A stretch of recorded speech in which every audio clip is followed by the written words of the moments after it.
सीतामढ़ी।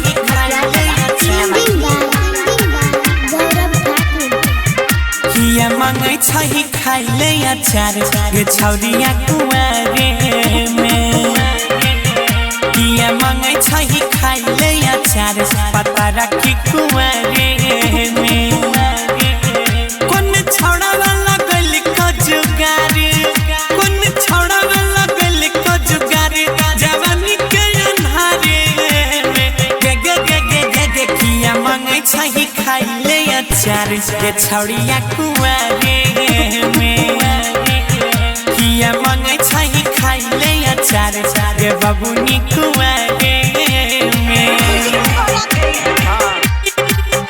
किया मांगे छही खाइले अचार पता रखी कुआरे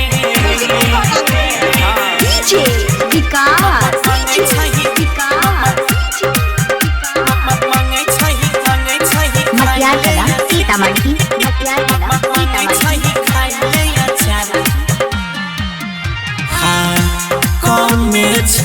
मारा तोहार कम लागो हाइट गे तैयो कहै छौ सब खोए छही माले टाइट गे, छही माले टाइट गे।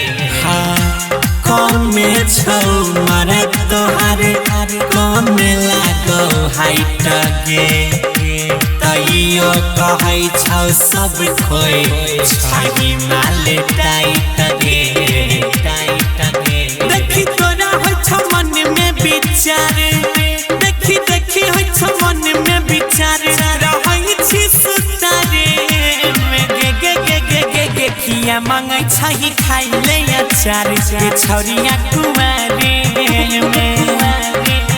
किया मांगै छही खाइले अचार पता रखी कुआरे में। किया मांगै छही खाइले अचार पता रखी कुआरे में। मांगै छही खाइले अचार।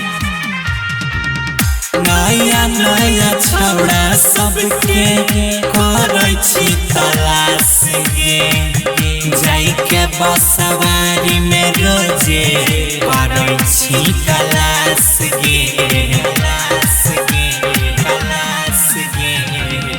नया नया छौड़ा सबके करै छी तलाश गे जाई के बसवारी में रोजे करै छी कलाश गे।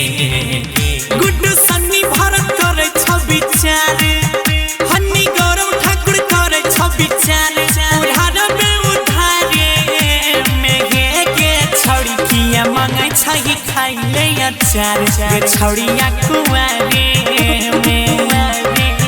किया मांगै छही खाइले अचार पता रखी कुआरे में।